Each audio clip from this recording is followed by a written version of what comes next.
Hello, everybody. We're going to talk through this idea about special cases that Bravo kids we talked about last week. I just want to solidify it today, talking about it with the Alpha kids today. So I figured you could follow along with the guided notes that I made for the Alpha kids.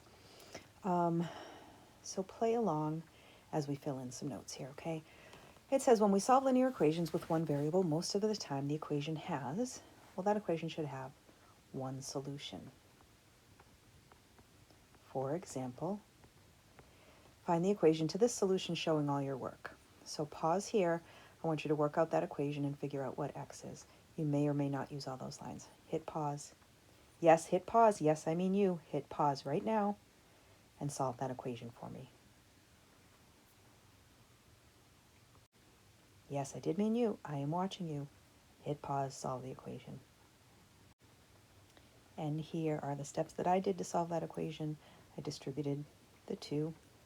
Got 2x minus 10 equals negative 4x plus 8. I added 4x to both sides. Remember, at that point, we can choose what to do. We could have subtracted the 2 from both sides, but I tend to mess up my signs. So I just chose to add the 4x to keep that the coefficient of the x positive. I added 10 to both sides and then divided by 6. And I found that x is equal to 3. You should have found the same thing. Sometimes, though, and this is what we talked about in class last week, we have strange things happen like this. I'm gonna pause and just let you think here for a second. What do you notice about that equation? What is it that makes it one of these special cases?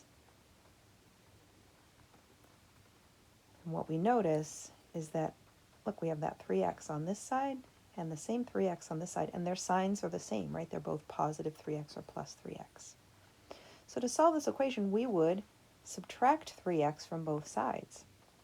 And what we notice happens is if we subtract 3x from both sides, 3x minus 3x goes away on this side and goes away on this side.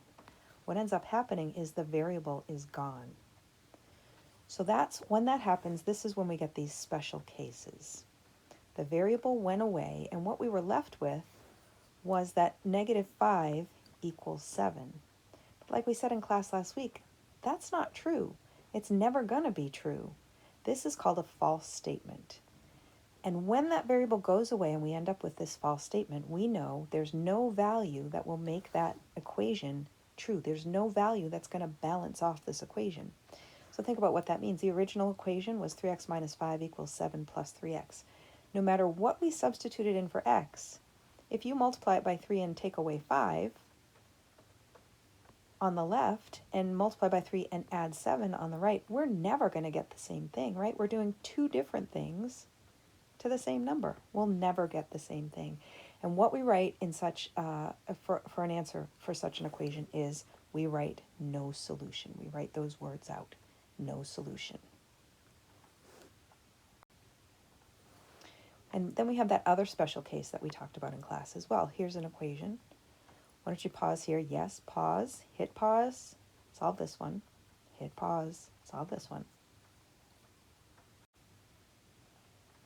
So I distributed, I combined my like terms, and I noticed right at that point, if I'm thinking ahead here, I get the same thing on both sides, the exact same thing on the left and the right. The signs are all the same, the numbers are all the same. To follow the steps through, I would subtract 6x from both sides. And then, again, the variable goes away, right? 6x minus 6x and minus 6x from both sides. And I end up with negative 10 equals negative 10. Again, that variable went away, and I have to ask myself, what is going on here? How do I solve this? And again, at the end of the equation, the variable went away, but at the end we were left with, in this case, a true statement. Negative 10 is equal to negative 10. That's a true statement. This is our other special case. So we want to think this through. After we distributed, we ended up with the exact same thing on both sides. That means whatever x is, take any number and substitute it in for x. Think of a number, any number. Think of an easy number like 0. Put in 0 for x. Multiply it by 6 and we take away 10. And then on the right we do the same thing. Multiply by 6 and take away 10. We get the same thing. What if we tried a different number for x, like 5? If I do 6 times 5 minus 10 on the left, 6 times 5 minus 10 on the right. It's always going to be the same thing. And we remember, we talked about this again the other day in class, when we have a true statement like that, when the variable goes away and we end up with a true statement, any number will solve that equation. Any number at all will solve that equation. And what we say is, our answer is, we say all real numbers, or we can use that symbol, that capital R with a double bar. So to summarize, if the variable goes away and we have a false statement, we write no solution. If the variable goes away and we have a true statement, like 9 equals 9, we write all real numbers. Sometimes we say infinite solutions. You're going to do a Delta Math homework. The Delta Math guy says infinite solutions. I like all real numbers better, but we can use one or the other. Check these out. Decide if they have all real numbers or no solution as solutions. Down here it says be sure to submit this assignment.